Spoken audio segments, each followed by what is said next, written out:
আসসালামু আলাইকুম, welcome back to my channel beauty cooking house. আশা করি আপনারা সবাই ভালো আছেন। আলহামদুলিল্লাহ, আমিও আপনাদের দোয়ায় মহান আল্লাহ তাআলার অশেষ রহমতে আলহামদুলিল্লাহ ভালো আছি। আজ আমি আপনাদের সাথে শেয়ার করব দারুণ মজার একটি রেসিপি। আশা করি আপনাদের খুব ভালো লাগবে। তো দেরি না করে চলুন শুরু করে দিই। বিসমিল্লাহির রহমানির রহিম। প্রথমেই আমি একটা পরিষ্কার বোল নিয়ে নিচ্ছি, তার মধ্যে দিয়ে দিচ্ছি 2 কাপ ছোলার ডাল। মাশাআল্লাহ, দেখুন ডালগুলোর কালার কতটা পরিষ্কার, ভিতরে কোনো ময়লা বা এক্সট্রা কোনো কিছু নাই। চেক করে নিলাম।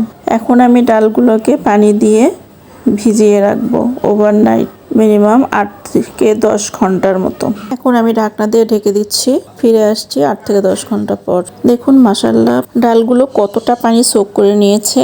এখন আমি এই ডালগুলোকে খুব ভালোভাবে পরিষ্কার পানি দিয়ে ধুয়ে নিব। ধুয়ে নেওয়ার পরে আমি একটা কুকারে সিদ্ধ দিয়ে দিব। আলহামদুলিল্লাহ, আমার ডালগুলো সিদ্ধ হয়ে গিয়েছে। এখন আমি একটু চেক করে নামিয়ে নিচ্ছি। মাশাআল্লাহ, সিদ্ধ হয়ে গেছে। আমি এখন নামিয়ে নিলাম। এখন কুকারটা পরিষ্কার করে নিয়ে তার মধ্যে দিয়ে দিলাম 1/2 কাপ সয়াবিন তেল এবং 1/2 কাপ পেঁয়াজ কুচি। পেঁয়াজ কুচিটাকে হালকা করে ভেজে নেব। এরপরে দিয়ে দিচ্ছি গোলমরিচ 20টা, দারচিনি 3টা, তেজপাতা 2টা কেটে দিচ্ছি। আবারও একটু নেড়ে নিব। এখন দিয়ে দিচ্ছি রসুন বাটা 1 টিস্পুন, আদা বাটা 1 টিস্পুন। আদা রসুনটাকে খুব ভালোভাবে ভেজে নেব যেন এর কাঁচা ফ্লেভারটা চলে যায়। এরপরে দিয়ে দিচ্ছি 1/2 কাপ পানি। পানিটাকে মশলার সাথে খুব ভালোভাবে মিশিয়ে দিব। এরপরে দিয়ে দিচ্ছি 2 টিস্পুন মরিচের গুঁড়া, 1 টিস্পুন হলুদের গুঁড়া, 1.5 টিস্পুন জিরা গুঁড়া, 1/2 টিস্পুন গরম মশলার গুঁড়া, 1/2 টিস্পুন ধনিয়া গুঁড়া, 1 টিস্পুন লবণ এবং লবঙ্গ দিয়ে দিচ্ছি 5-6টা। সবকিছু খুব ভালোভাবে কষিয়ে নেব। কষানোর এক পর্যায়ে যখন দেখবো যে তেলটা উপরে ভেসে উঠেছে, সে পর্যায়ে দিয়ে দিব গরু মাংস 1 কেজি।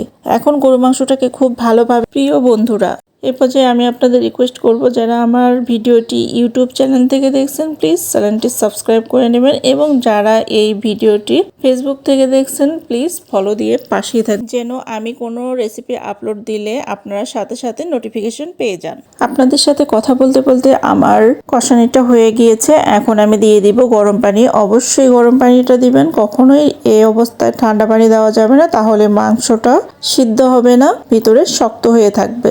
কষানো মাংসটাকে গরম পানির সাথে খুব ভালোভাবে মিশিয়ে নিব। এরপরে আমি ঢাকনা দিয়ে দিচ্ছি। ঢাকনা দিয়ে 6 থেকে 7টা সিটি দিয়ে নিব মাংসটাকে সিদ্ধ করার জন্য। আলহামদুলিল্লাহ, মাংসটা সিদ্ধ হয়ে গিয়েছে। এখন আমি দিয়ে দেব যে আগে থেকে সিদ্ধ করে রেখেছিলাম ছোলাটা সম্পূর্ণ দিয়ে দিব। এরপর ছোলাটাকে মাংসের সাথে খুব ভালোভাবে মিশিয়ে নিব। মিশিয়ে ঢাকনা দিয়ে ঢেকে দিব। এরপরে দিয়ে দিচ্ছি কাঁচামরিচ 5-6টা। দেন ঢাকনা দিয়ে আবারও ঢেকে দেবো 15 থেকে 20 মিনিটের জন্য।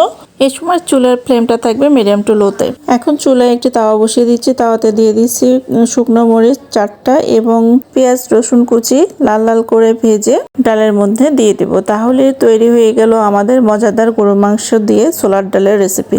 অসাধারণ এই ইয়াম্মি রেসিপিটি হুবহু ফলো করে যদি আপনারা বাসায় ট্রাই করেন, ইনশাল্লাহ আপনাদের ডালটাও অসাধারণ স্বাদের হবে, আমি আশা করি ইনশাল্লাহ। তো চলুন আপনাদের পরিবেশন করে দেখিয়ে দিই যে এটা আসলে কতটা ইয়াম্মি হয়েছে। মাশাআল্লাহ, এটা দেখতে যতটা ইয়াম্মি, এটা খেতে কিন্তু তার চেয়েও দ্বিগুণ ইয়াম্মি হয়েছিল। এ পর্যায়ে দেশ এবং দেশের বাইরে থেকে যে বন্ধুরা আমার ভিডিওটি দেখছেন তাদেরকে জানাই অনেক অনেক শুভেচ্ছা এবং অভিনন্দন। ভিডিওতে কোনো ভুল ত্রুটি থাকলে ক্ষমা সুন্দর দৃষ্টিতে দেখবেন। অনেক কথা বলে ফেলেছি, আজ আর নয়। দেখা হবে নতুন কোনো ভিডিওতে। ততক্ষণ পর্যন্ত আপনারা সবাই ভালো থাকবেন, সুস্থ থাকবেন, সুন্দর থাকবেন। আল্লাহ হাফেজ।